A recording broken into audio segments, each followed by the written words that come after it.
사랑은 자랑하지 않습니다. 라는 제목으로 함께 말씀 나누기 원합니다.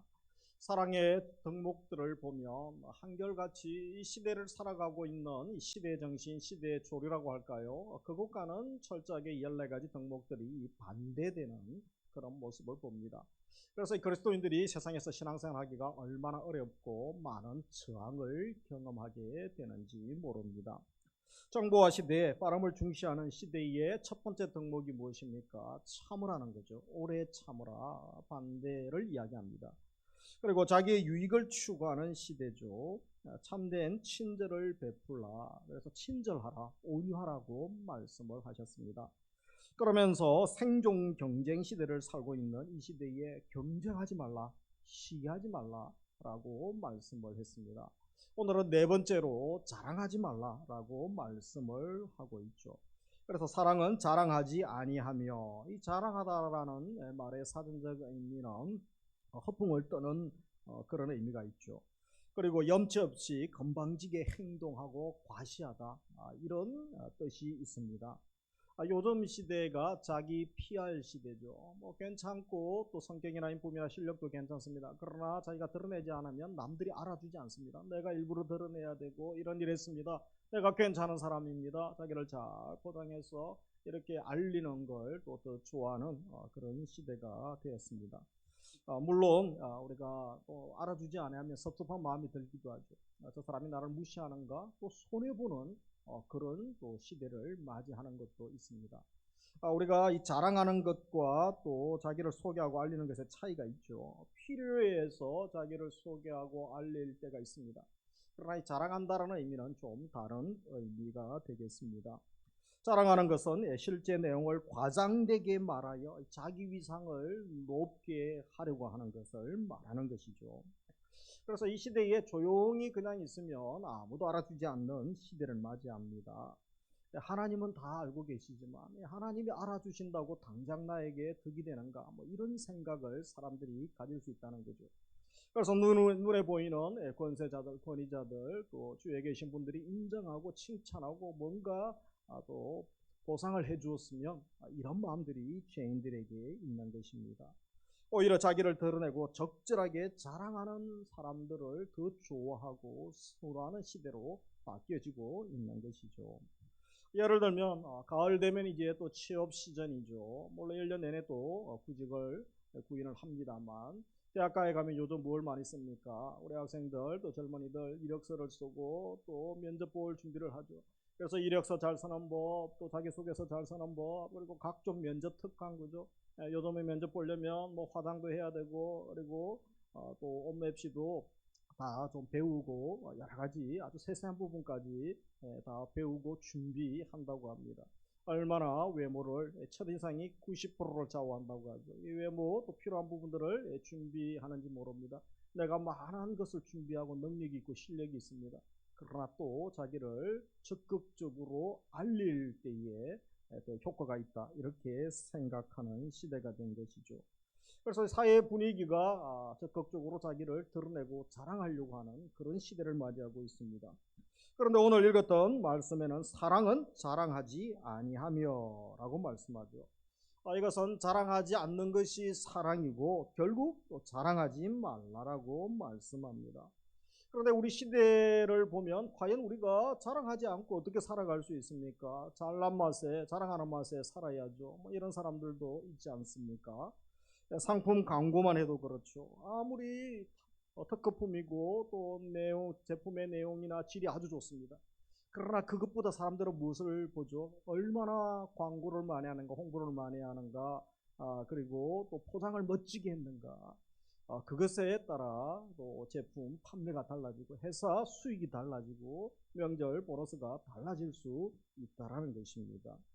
분명히 우리는 자랑하는 것에 익숙하고 은근슬쩍 자기를 드러내고 본능적으로 남들 앞에 자신의 좋은 모습만 보여주고 싶은 것이 사람들의 모습이요, 죄인들의 모습이라고 할 수 있는 것입니다. 그러나 우리 그리스도인들은 기억해야 될 말씀이 있죠. 오늘 네 번째 사랑의 덕목, 사랑은 자랑하지 아니하며 라고 말씀합니다. 자랑은 옳지 않으니 자랑하지 말라고 말씀하시는 것입니다. 자랑 정도 한다고 그것이 뭐 지옥 갈 일인가? 그것이 크게 나쁜 일인가? 이런 생각을 할 수 있겠죠. 그래서 오늘 살필 것은 첫째로 사람들은 왜 자랑하는가라는 것입니다. 자랑하는 중요한 이유 중에 한 가지가 무엇입니까? 제발 나를 좀 알아주세요. 저를 알아주세요. 이 알아달라는 거죠. 인정받고 싶은 마음이 모든 사람에게는 있습니다. 남자들은 인정해주는 사람을 위하여 목숨을 건다고 하죠. 여자분들도 사랑하는 사람을 위하여 목숨을 걸죠. 모두가 인정이 필요하고 사랑이 필요한 시대를 살고 있습니다. 남들이 알아주지 않고 남들이 인정해주지 않으면 살맛나지 않고 기운이 빠집니다. 힘이 빠집니다. 이렇게 말하는 사람들도 있습니다. 남들이 알아주지 않는 일 무슨 의미가 있겠습니까? 나 혼자 열심히 한다고 무슨 의미가 있겠습니까? 그렇게 또 일부는 말하기도 합니다. 그러나 성경에서는 분명하게 자랑하지 말라라고 말씀합니다. 이 자랑한다는 것은 내가 저 사람보다 남보다 더 낫다라는 것을 증명하는 것이라고 할 수 있는 것이죠. 그래서 이 문제는 불신앙적 요소가 있습니다. 하나님의 하신 일, 또 하나님보다 누구를 더 자랑합니까? 사람에게 자기를 인정받고 싶고 드러내고 싶은 마음이 있다면 그것은 결국은 하나님을 무시하고 하나님을 이순위로 내모는 것이기 때문에 불신앙이라고 할 수 있는 것입니다. 그래서 예레미야서 9장 23절은 무엇이라고 합니까? 같이 읽습니다.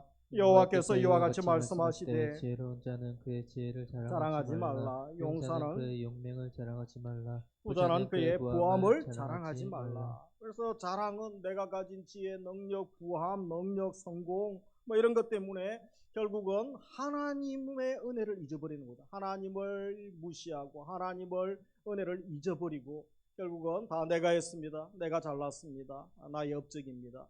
결국은 불신앙이고 죄라는 것입니다. 이처럼 자랑한다는 것은 남보다 자기를 더 낮게 여기려는 오만한 마음입니다. 하나님이 자기를 알아주기보다 사람들의 인정받는 것을 더 중요하게 생각하는 인본주의에서 나온 것이라고 할 수 있고, 하나님 관계보다 다른 사람 관계만 더 신경 쓰는 불신앙이다 라고 할 수가 있는 것입니다. 그러면서 두 번째, 하나님은 자랑하는 사람을 그렇게 좋아하지는 않습니다. 참 자랑이 아닌 세상 자랑이죠. 그래서 하나님을 우리가 하나님만 바라보지 않고 다른 사람과 자신을 비교하면서 우쭐을 대고 자랑하는 것 싫어하시는 분이십니다.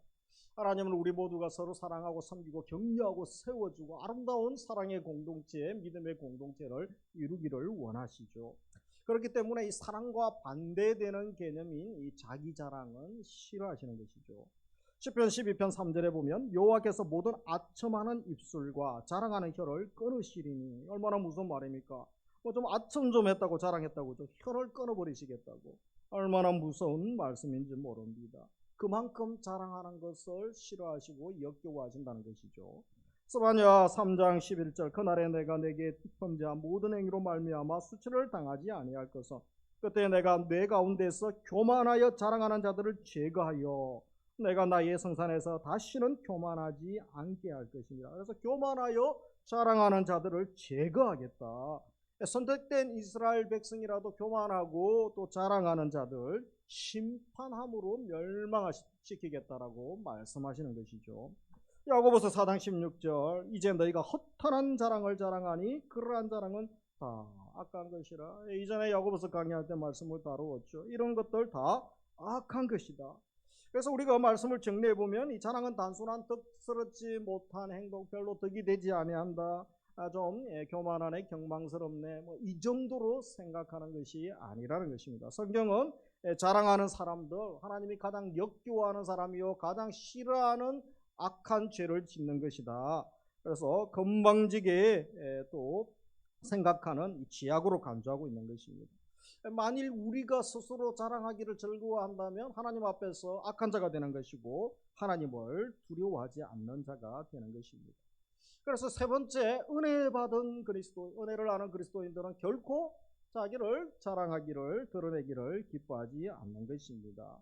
아직도 우리 속에 자연스럽게 자랑하고 나를 드러내고 싶은 교만한 마음이 있습니까? 아직 준비가 많이 되어야 되는 것이죠. 다른 사람 칭찬하기보다 내가 더 칭찬받아야 되고, 내가 이만큼 교회에서 일을 많이 했는데 내가 이만큼 수고도 많이 하고 또 여러 일들도 많이 하고 내가 앞장서서 수고하고 애쓰고 봉사했는데 왜 나를 칭찬하지 않고 나를 드러내주지 아니한가?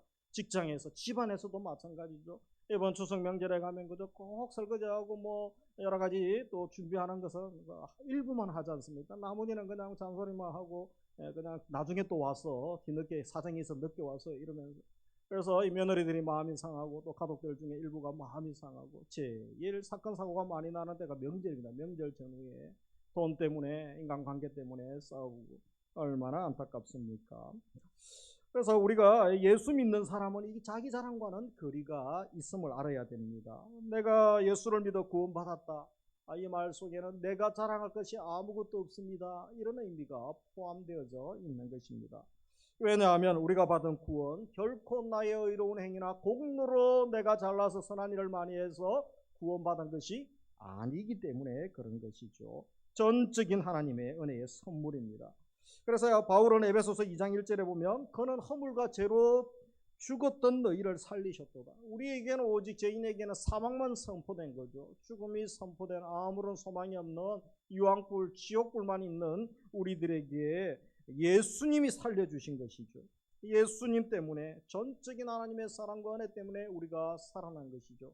그래서 에베소서 2장 8, 9절 무엇이라고 합니까? 같이 읽습니다. 너희는 그 은혜에 의하여 믿음으로 말미암아 구원을 받았으니 이것은 너희에게서 난 것이 아니요 하나님의 선물이라. 행위에서 난 것이 아니니 이는 누구든지 자랑하지 못하게.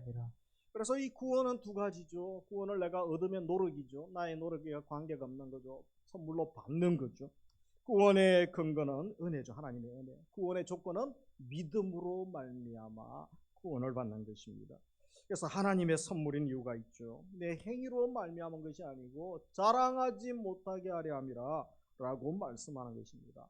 그래서 신앙이 좋다는 것은 십자가의 은혜를 안다는 것이죠. 십자가의 사랑, 십자가의 은혜를 경험한 것을 말합니다. 은혜를 진정으로 아는 자는 결코 자기를 자랑할 수 없는 것입니다. 십자가의 사랑을 아는 사람은 그럴 수 없는 것이죠. 그래서 성도는 상 받는 자가 아니라 이 선물을 받은 자죠. 선물을 받은 자. 그러므로 이런 구원을 받은 성도에게 자랑할 것은 자기 자랑은 없는 것입니다. 나에게로부터 말미암는 것이 아니고 오직 하나님밖에 없는 것이죠. 이 놀라운 구원의 선물, 생명의 선물을 주신 하나님께 감사하며 하나님 한 분만 자랑하는 것입니다. 그리고 이 귀한 선물을 받은 사람은 자연스럽게 고개를 숙이고 겸손합니다.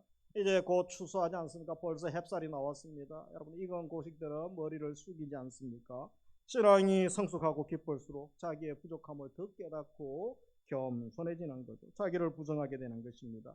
그러면서 다른 형제를 귀히 여기고 소중히 여기게 됩니다. 자기 자랑은 적어지고 오히려 형제를 귀중히 여기고 예수님을 향한 사랑은 더 커지는 거죠. 예수님 사랑합니다. 예수님 전부입니다. 예수님, 또 하나님의 은혜에 감사하게 되는 것입니다. 여전히 나를 드러내고 자랑받고 인정받고 싶은 욕망들이 계속 불같이 일어납니까? 나에게 아직도 다듬어질 부분이 많구나 라고 생각해야 되는 것이죠. 아직 십자가 안에서 나의 옛자가 죽지 않았기 때문에 여러분 두더지 그 게임에 뿅망치 게임이 죽어죠. 망치로 계속 두드리죠. 그것이 계속 일어나는 것이죠. 그때 갈라디아서 2장 20절을 암송하시고 자주 선포하시기 바랍니다. 같이 읽습니다. 내가 그리스도와 함께 십자가에 못 박혔나니 그런즉 이제는 내가 사는 것이 아니요 오직 내 안에 그리스도께서 사시는 것이라. 이제 내가 육체 가운데 사는 것은 나를 사랑하사 나를 위하여 자기 자신을 버리신 하나님의 아들을 믿는 믿음 안에서 사는 것이라. 십자가에 못 박혔죠. 이미 죽었습니다. 우리가 십자가에 못 박혀 옛 사람이 죽었다는 거죠. 이제는 새로운 사람, 성령 안에서 그리스도 안에서 새로운 사람이 되었습니다.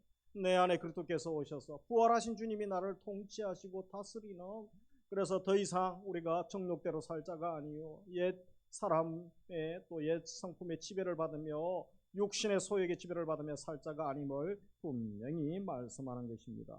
그래서 이제 우리가 어떤 것을 자랑해야 됩니까? 자랑하지 말라고 하면 누르는 거죠. 소극적인 행동이라고 할 수 있죠. 적극적으로 하나님이 자랑하라고 하신 것들만 자랑하면 하지 말아야 할 것들은 자연적으로 하지 않는 것입니다. 어둠을 몰아내는 최고의 비결은 어둠과 싸우고 미사일을 발사하는 것이 아니죠. 빛을 발하면 빛의 속도로 어둠은 떠나가는 것입니다. 빛된 행동을 하면 되는 것이죠. 그래서 은혜를 아는 그리스도인, 구원받은 그리스도인은 자기 자랑과 어울리지 않습니다. 그러나 우리 그리스도인들이 마땅히 자랑해야 할 것들을 자랑하면서 우리 한 주간 6가지 기도 제목이 되기를 원합니다. 바울은 자기를 자랑하지 않는다고 했지만 스스로 또 자랑하고 싶은 것이 있었습니다. 첫째가 예수 그리스도의 십자가만을 자랑했죠. 갈라디아서 6장 16절 그러나 내게는 우리 주 예수 그리스도의 십자가 외에 결코 자랑할 것이 없으니 그리스도로 말미암아 세상이 나를 대하여 십자가에 못 박히고 내가 또한 세상에 대하여 그러하니라. 바울같이 자랑할 것이 많은 사람이 어디 있습니까? 그가 로마 시민권, 쉽게 말하면 미국 시민권자 아닙니까? 그리고 최고의 세계적인 스승이 있죠. 스승 밑에서 또 최고의 학력을 자랑하고 뭐 못 배운 것이 없는 똑똑한 사람입니다. 능력 많은 그런 뼈대 있는 그런 사람입니다. 그러나 다 예수만 놓고 배설물로 여기죠. 오직 자랑할 것 그리스도의 십자가 외에 결코 자랑할 것이 없습니다. 십자가만 자랑하는 거죠. 이것은 내가 예수님과 함께 죽었습니다. 이제 부활하신 주님과 함께 내가 살아났습니다. 라고 새로운 삶, 또 가치가 완전히 바뀐 삶을 선포하는 것입니다. 두 번째 그의 자랑은 날마다 죽노라고 자랑합니다. 고린도전서 15장 31절 형제들아 내가 그리스도 예수 우리 주 안에서 가진 바 가졌습니다. 너희에 대한 나의 자랑을 두고 단언하노니 나는 날마다 죽노라. 나의 자랑을 두고 단언한다는 거죠. 나는 날마다 죽습니다. 세상 사람들은 자기가 살고 또 자기를 드러내고 자기를 높이는 데 혈안이 되어 있습니다. 그러나 그리스도인들은 본능 따라 사는 거죠. 본능은 자기를 높이는 데 익숙한 것입니다. 얼마나 우리가 자기를 드러내고 높이고 인정받고자 하는 것에 익숙합니까? 그러나 반대로 사는 거죠. 바울처럼 나는 날마다 죽습니다. 순간순간 나를 드러내고 싶고 인정받고 싶을 때의 그 마음들을 우리가 제어하는 것이죠. 자기를 죽이는 것입니다. 옛 성품을 죽이고 정욕을 죽이고 자아를 죽이는 것입니다. 그래서 날마다 죽으면서 누가 높아지는 것입니까? 주님만이 높아지는 거죠. 주님이 나를 통치하시고 부활의 능력으로 살아가는 그 삶, 하나님 기뻐하는 삶으로 나아가는 것입니다. 그래서 나는 날마다 죽는 것을 자랑합니다. 우리도 이 정도 수준까지 나아가야 되지 않겠습니까? 그러면서 세 번째 참 자랑은 무엇입니까? 은혜 안에 살고 있는 것을 자랑합니다. 고린도서 1장 12절에 보면 우리가 세상에서 특별히 너희에 대하여 하나님의 거룩함과 진실함으로 행하되 우리의 육체의 죄로 하지 아니하고 같이 읽습니다. 하나님의 은혜로 행함은 우리 양심이 증언하는 바니 이것이 우리의 자랑이라. 자랑이야. 하나님의 은혜로 행함은 우리의 자랑이다.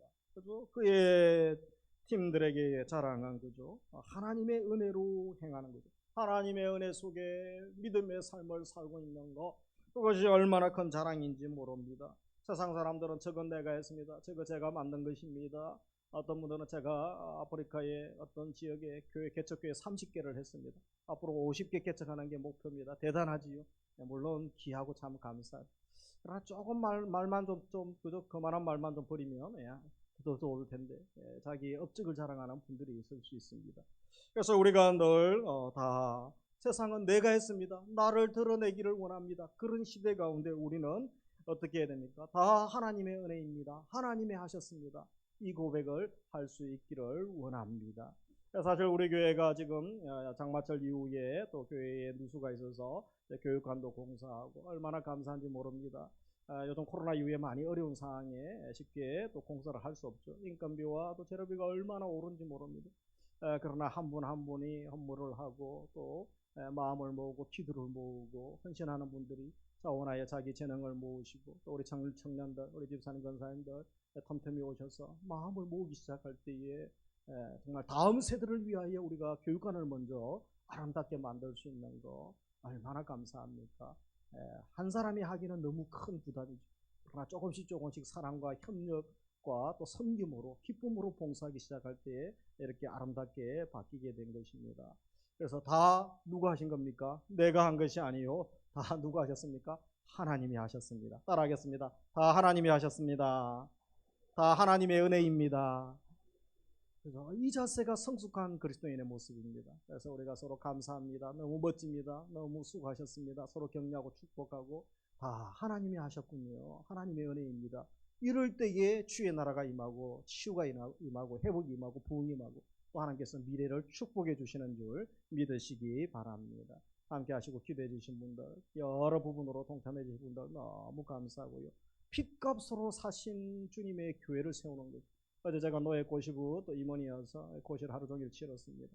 고시, 장로고시, 목사 후보생 고시 오신 분들, 우리 임원들뿐 아니라 또 모든 성전원 분들 정말 귀한 사회 하시는 마지막 시대에 핏값으로 사신 교회를 각자 맡은 직분으로 섬기는 게 얼마나 영광스러운지 모릅니다. 우리 목사님들이 격려하고 축복하는 시간을 가졌습니다. 우리도 각자 이번에 명절에 또 추석 때 만나는 분들에게도 섬길 수 있죠. 직장에서, 가정에서, 우리 교회에서, 평택 비전동에서 하나님이 나를 부르신 이유가 있고 내게 건강 주시고 물질 주시고 재능을 주신 이유가 있습니다.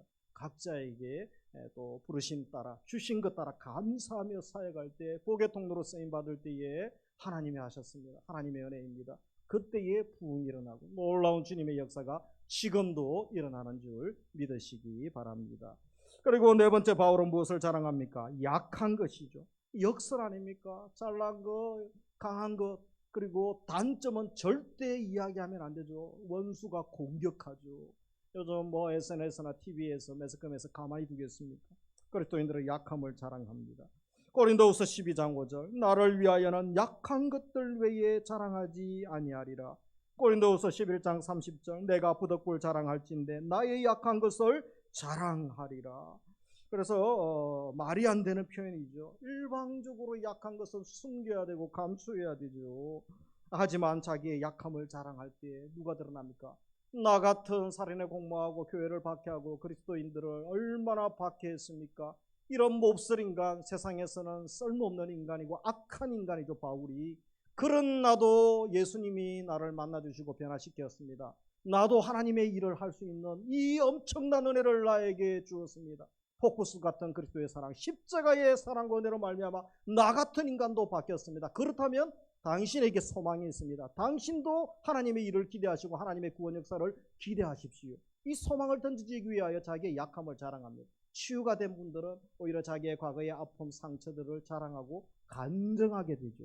간증하다 보면 그들이 예수님을 만나고 하나님은 이런 분이구나. 그러면서 하나님을 만나게 되고 또 십자가의 사랑, 은혜 앞으로 나오게 되는 것입니다. 내가 잘했습니다. 내 자존심을 또 내가 한 일들을 드러내는 것보다 100배, 1000배 더 은혜로운 일이 바로 약함을 복음 전하고 주의 영광을 위하여 얼마든지 자랑할 수 있는 것입니다. 그러면서 다섯 번째, 성도들을 자랑하는 것이죠. 우리가 자랑으로 삼아야 할 것이 있는데 내가 아니라 바로 좌우에 동력하시는 형제자매 우리 성도인 것이죠. 고린도후서 1장 14절 우리 주 예수의 날에는 너희가 우리의 자랑이 되고 우리가 너희의 자랑이 되는 것이다. 그래서 너희가 우리의 자랑이 되고 예수의 날에 데살로니가전서 2장 19절 우리의 소망이나 기쁨이나 자랑의 면류관이 무엇이냐 같이 읽습니다. 그의 강림하실 때 우리 주 예수 앞에서 그래서 최고의 자랑이죠. 가장 자랑하고 싶은 거 이번에 가면 선물 귀한 거 부모님께 드리고 형제들에게 또 사랑하는 이들에게 인사할 수도 있습니다. 여러 가지 이번에 뭐가 잘 됐습니다. 뭐가 성공하고 진급했습니다. 자랑할 것들이 많습니다. 바울의 자랑, 그리스도인들의 성숙한 하나님의 사람들의 자랑은 무엇입니까? 바울처럼 그리스도 예수 앞에 너희가 아니냐. 한 사람이 예수님을 만나고 인격적으로 변화되고 하나님 자녀가 되고 제사함을 받는 것보다 큰 복이 있습니까? 거기서 신자로 그치지 않고 훈련을 통하여 제자의 삶을 살고 그리스도의 군사로 살고 또 다른 제자 삼는 삶을 살고 생명 살리는 일을 산다면 그가 나보다 더 하나님을 사랑하고 하나님 나라 위하여 더 헌신하는 사람이 되었다면 어제 노예에서 어떤 목사님을 만났는데 우리 교회에 어떤 중직자를 아시더라고요. 그분을 누가 전도했습니다. 그러셨냐고. 내가 과거 역사를 모르니까 그분을 전도해서 우리 교회 열심히 봉사하시는 중직자가 되셨다고. 또 그분 누구 집안을 누가 전도했다고. 내 동생이 전도했다고. 너무 귀한 일 하셨네요. 제가 얼마나 사역에 힘이 되는지 모릅니다. 그런 교제를 나누었습니다. 이것보다 큰 축복이 어디 있습니까? 사람이 살아나고 생명이 살아나고 그들이 하나님 나라의 든든한 신실한 일꾼으로 세워진다면 이것보다 영광스러운 일이 없는 줄 믿습니다. 이번에 여러분 가정, 우리 성도님들 가정에 그런 복이 이어지고 집안에 그런 복이 이어지고 우리 다음 세대 청년들 주일학교에 그런 복을 주시고 우리 사랑방 전도회에 나 때문에 그런 복을 주옵소서. 그래서 그것을 알기 때문에 바울이 지금 자랑하고 있는 것이죠. 다른 성도들을 자랑하는 것입니다. 바로 형제자매들을 자랑하죠. 세상은 나보다 더 잘 되면 사촌이라도 땅을 사면 배가 보지 않습니까? 시기하고 질투합니다. 그러나 자랑하는 우리 성도님들 다 되시기를 주의 이름으로 축복합니다. 마지막으로 하나님과 하나님의 성호죠. 그래서 시편 20편 7절 같이 읽습니다. 어떤 사람은 병거, 어떤 사람은 말을 의지하나 우리는 여호와 우리 하나님의 이름을 자랑하리라. 주님밖에 없습니다. 그죠? 주만 바라보는 자, 주만 자랑하고 하나님의 이름을 자랑합니다. 16가지 이상의 하나님의 이름, 하나님의 별명들이 많죠. 하나님을 아는 자는 자랑하고 또 경배하게 되는 것입니다. 시편 34편 2절 내 영혼이 여호와를 자랑하리니 꽁고한 자들이 이를 듣고 기뻐하리로다. 예레미야서 9장 24절 무엇을 자랑해야 됩니까? 같이 읽습니다. 자랑하는 자는 이것으로 자랑할지니 곧 명철하여 나를 아는 것과 나 여호와는 사랑과 정의와 공의를 땅에 행하는 자인 줄 깨닫는 것이라. 나는 이 일을 기뻐하노라. 여호와의 말씀. 하나님이 정말 기뻐하는 자랑이 있죠. 하나님을 아는 것. 큐티하다가 하나님 만난 이야기. 우리 청년들, 리더들, 교사들, 순장님들, 또 우리 사랑방에서 무엇합니까? 날마다 모이면, 매주 모이면 큐티 하십시오. 큐티 나누고 이번에 만난 하나님 은혜를 나누십시오. 내가 이런 하나님 만났습니다. 하나님이 내 삶의 현장에 이런 일을 하셨습니다. 살아계신 하나님, 전능하신 하나님을 드러내고 찬양하고 또 함께 또 은혜를 나누며 믿음이 자라고 그 공동체가 아름다운 복의 공동체로 변화되지 않겠습니까? 그래서 예레미야서 9장을 통하여 다시 한번 진정한 자랑이 무엇인지 우리에게 말씀하는 것입니다. 이 말씀들을 정리하면 한 가지 핵심은 무엇입니까? 나에게는 자랑할 거리가 없다는 거죠. 내 삶, 내 인격, 나의 업적을 자랑할 것은 아무것도 없다는 것입니다. 오직 우리의 자랑은 예수 그리스도의 십자가, 하나님과 하나님의 이름, 그리고 주님이 얼마나 엄청난 위대한 사랑과 놀라운 은혜를 베풀어 주셨는가, 그 은혜를 나누는 동역자들을 자랑하고 축복하는 일이 우리의 일이요 나의 일임을 보게 되어집니다. 우리도 이제 그런 삶 살기를 원합니다. 우리의 약함을 자랑하고 하나님 은혜 없이는 살 수 없음을 자랑하고 또 주님을 드러내기 위하여 내가 날마다 죽습니다. 내가 죽음으로 주님이 살고 주님이 역사하시고 하나님의 일이 이루어지게 되는 것입니다. 내가 살면 하나님의 일이 망쳐지는 경우들이 얼마나 많은지 모릅니다. 그런 은혜 받으며 살고 있는 또 다른 성도들을 자랑할 수 있습니다. 참된 자랑을 할 수 있기를 주님의 이름으로 축복합니다. 6가지 자랑이 우리의 자랑이 되기를 주의 이름으로 축복합니다. 여러분들과 인사하겠습니다. 참된 자랑을 합시다. 참된 자랑을 합시다. 아멘. 말씀을 맺습니다. 하나님의 은혜를 아는 자는 자기를 자랑하지 않습니다. 두 번째, 우리가 자랑할 것 오직 하나님의 은혜와 우리의 약함, 그러나 그것 때문에 하나님의 위대하심과 하나님의 놀라우신 이름을 찬양하고 또 자랑하고 우리 함께 동력하는 형제들을 자랑하고 축복할 수 있습니다. 주님의 은혜만 자랑하고 주님의 십자가만 자랑하기를 원합니다. 나보다 함께하는 다른 형제들을 존귀히 여기고 축복하는 삶을 살 때에 주님이 얼마나 기뻐하십니까? 예레미야서 9장 내가 그것을 기뻐하노라.